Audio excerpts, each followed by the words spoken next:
Welcome back to the channel. I'm back once again moving through my platinum journey, and I'm gonna be honest here.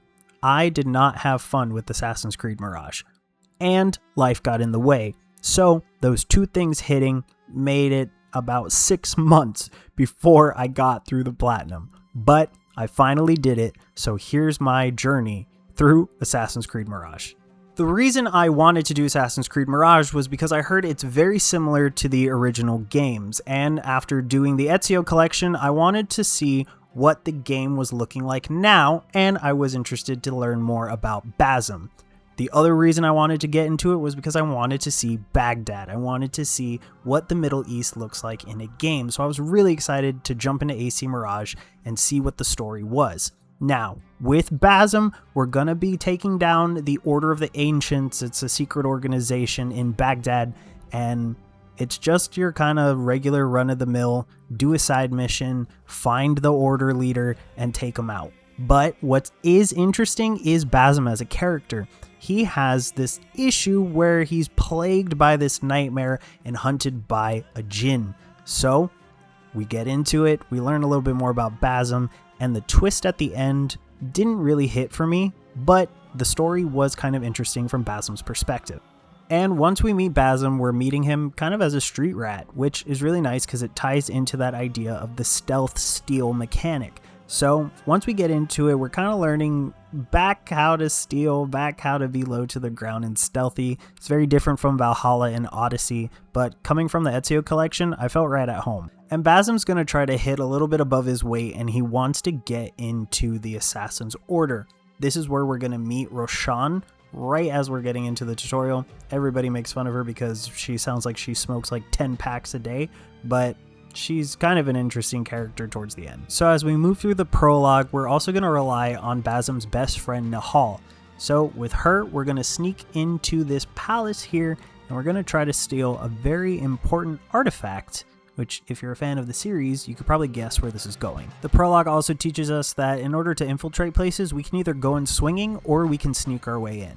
We also get our first look at the Order of the Ancients, the people that we will be hunting and taking down as Basim moves through Baghdad. And once Basim gets his hand on the artifact, he starts it up, and we learn that he has some connection to the Ezio, who, if you know anything about the series, is kind of a convoluted backstory to the creation of the world, but Basim has some kind of connection. And breaking a little bit from the form of the rest of the games, the first kill doesn't come from Basim, it comes from Nahal, but he does have blood on his hands, which kind of leads him into the Assassin's Order. And after meeting all the characters and finishing the prologue, we get the trophy for the Master Thief of Anbar for completing the prologue. Basim then moves on to the Assassin's hideout area. It's here where we're going to learn the basics of the movement through the game. We also get to see Basim learn the basics of what it takes to be an assassin. Basim continues to meet more important characters that'll help us throughout our journey, and the best character in Kindu, who's going to be our eyes in the skies to help us become the best assassin in Baghdad. And it's during this part of the story that the organization gets attacked. Basim steps up and proves himself to become an initiate of the Hidden Ones. For completing this part of the story, and forgive me if I say it wrong, we get the trophy Lashea Wakini Mutlaq for becoming an initiate of the Hidden Ones. To maneuver the story, we investigate cases that lead us to the Order of the Ancient One leaders that we have to take down. So we get a small introduction to how that unravels. Once we break into Baghdad, I got my first trophy. So what happened was I got attacked by a Shakira, which is an enemy that'll show up once your notoriety gets way too high. These characters are really hard to fight at the beginning of the game. So as you see here, I died immediately. So what's the trophy I got? I got the Street Cleaner trophy when I came back. I didn't hide 5 bodies. I just got it. So here's me unlocking the trophy for Street Cleaner for free. The next trophy I got was Poster Boy for taking down my maximum notoriety and becoming anonymous by tearing down wanted posters. We also learned how to upgrade our tools. It's very important to keep your eye on the resources. There's a much easier way to collect them throughout the game by buying them from merchants. I didn't do that, but it's important if you're going to do this to remember you can buy these periodically throughout the game. It makes upgrading them much easier, and we're going to have to upgrade them all for a trophy later. The next trophy I got was a true hidden one to assassinate 10 targets in a row without triggering open conflict. I then assassinated my first target, who is Al Ghul, and it's after this we get into a sequence where we see this like assassin stealth slow-mo mechanic that we'll use throughout the game later, but once we initiate it for the first time, that's the end of the sequence, and we get the trophy for the blood of a ghoul for eliminating Al Ghul. The next trophy I got was for the Shadow and the Flame, and it's for defeating a Shakira in combat. I don't know how I did it, but I did. The next trophy I got was Potion Collector, and it's for obtaining a total of 10 elixirs. You don't have to have them all at one time, it's just for collecting 10. Then I got Notorious for staying at maximum notoriety for 10 minutes. As you can see down in the corner here, I was at max notoriety. 10 minutes had gone by and the trophy popped. I wasn't even trying to get this one. The next one I got is a missable trophy. It's You Snooze, You Lose for pickpocketing a guard affected by a blow dart. Basically, you have to find a guard that you gotta steal a key from or something important, put them to sleep, and pickpocket them. You don't want to kill them, you want to pickpocket them, and you get the trophy for You Snooze, You Lose. The next trophy I got is for Surprise, and it's to assassinate 10 guards from a hiding spot. The next thing I've set out to focus on is work on the Masquerader trophy. It's one that you can miss, and it's for finding 2 sets of outfits throughout the game. Here's the first one, and this is me grabbing it to make sure that I don't miss this trophy later. That being said, you do need the outfit to complete the mission, but the second set you can miss because you don't need it. But it's important to remember that this is the first one, and there is another one coming up towards the end of the game. And after we assassinate Al-Rabasu, we get the trophy for the blood of a demon. And while I was out exploring, I did A Tale from Baghdad. They're these kind of little self-contained story missions that Bazm can do. Once you do your first one, you get the trophy for crossing paths. The next trophy I got was for Silencer for destroying a hornbearer's horn with a throwing knife. The next one I got was Treasure Seeker for opening a token chest. There's certain chests you need these tokens for, and you use one, you get the trophy. The next trophy comes after you eliminate Alparika, who is your next story target. Once you take her out, you get the trophy for the blood of an enchantress. Next I got Bird of Prey for tagging 100 guards using Enkidu. After that, I got Headhunter for a headshot on 20 guards with throwing knives. I moved on to eliminate Al-Mardiquar and got the trophy for the blood of a spy master, taking out the next member of the Ancient Order. And then it took 3 months for me to come back. But I did come back. And in those 3 months, I forgot how the game worked. I forgot what the inventory looked like. I forgot what my equipment was. So while messing around and updating my outfits and my tools, I decided to change the color scheme of one of my outfits, and I got the trophy for Fashion Statement. I then remembered that there was another missable trophy, which I mentioned at the beginning of the video, is Masquerader. While I was doing this target mission, you have the option to find the eunuch disguise to get into the harem. You have to use Enkidu to find the guy on the rooftop. It'll pop up with the option to get his outfit. You steal it from him, and you get that missable trophy. Now you don't have to worry, everything else will fall into place as you explore. And it was while I was leaving this mission, you get into this big fight, you have to flee. This guard was shooting at me while I was hiding, and I thought maybe I could get the trophy for Eagle's Will. So I sat here for 10 minutes, and I played the One Piece TCG on my phone, and I waited until I heard the trophy pop.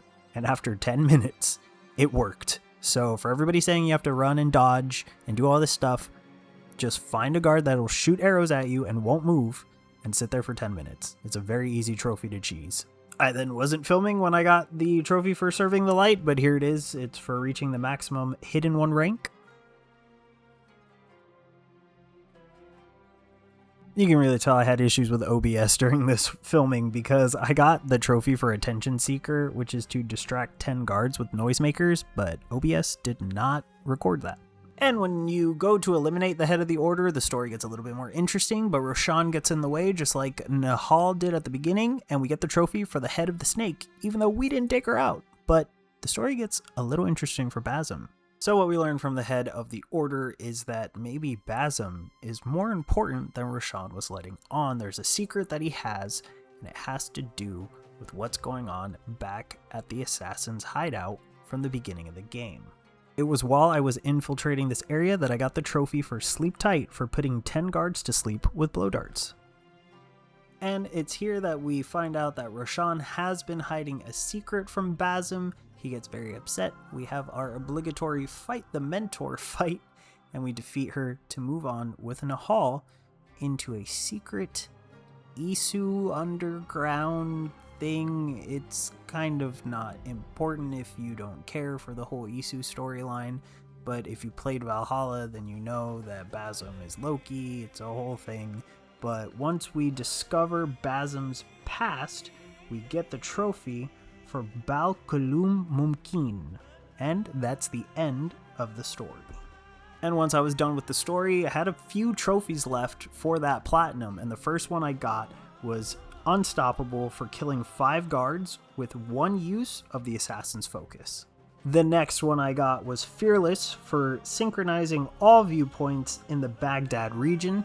The next one I got was Ambush. It's to have 10 guards trigger traps. So I just threw one at these 2 guards and I popped it. The next one I got was for Spread the News. It's to use the services of the Mundai 3 times. Next was Defender of the People. It's for completing 10 faction contracts. Almost immediately after that, I just decided to do Dawn and Dusk. It's to use benches to pass the time 5 times. So you sit on the same bench 5 times and it'll pop. The next trophy I got was Hoarder, and it's to save up 2007 dirhams. You don't have to save exactly that, you just gotta get past it. And that is a good number because that is when the first Assassin's Creed came out. And clearly I didn't anticipate the hands of a thief. It's for pickpocketing 50 people, but I did get it, and I just wasn't recording because I didn't anticipate that this was the last one I needed. So there are 2 different little side things you can do to collect for 2 different people. For this guy, you have to collect different books around the region. So this is me turning in all the books and getting the trophy for Scholar. There's also these treasure map things called Enigmas, and you don't have to complete all of them. You do have to collect all of the maps for a different trophy, but just for finishing one, you get the trophy for Riddle Me This. Next, I got the trophy for Thick Skin, and it is for fully upgrading an outfit. The next one I got was Cutting Edge, and it is for fully upgrading a weapon. You can also pickpocket artifacts for this guy. If you get all 18 of them and bring them back, you get a secret trophy for Curio Collector. I then got the trophy for Up in Smoke. I wasn't anticipating it again, but it's for affecting 20 guards with smoke bombs. And once again, not anticipating I would get Eagle's Eye for killing 75 guards with throwing knives. I didn't know that when you get this chain assassination technique, that counts. I then decided to do Explorer, that is to get 100% in all of the regions. So here's me grabbing that last codex and popping the trophy for Explorer. Next, I got Tools of the Trade for fully upgrading all the tools. You can do this a lot sooner if you keep buying these resources from the merchants. I didn't, so it took forever. Next, I got Self-Improvement for unlocking 23 skills. I didn't anticipate it because I accidentally started the DLC, which adds another skill point, but you don't need to get that one to get the trophy. Next, I got Gifted Escapist for collapsing 20 scaffolding structures. You can move away from an area and they will keep respawning, so just keep running back and forth and you'll get it. Then I got Patron of the Arts for paying a musician 5 times. I got Patron of Industry for paying merchant groups 5 times. And the last one of this is Patron of Sellswords for paying mercenaries 5 times. I then did experience the bug for Blade in the Crowd. It's for assassinating 10 guards while blending in with a crowd. The best way to do it is to find a group of merchants, assassinate 5 guards while within them because you'll be hiding, and then you have to run and find another group of merchants to pay and do it again. You cannot fast travel or basically the counter will go to 0. But once I got this trophy, I got Master of His Fate, which is the platinum for the game.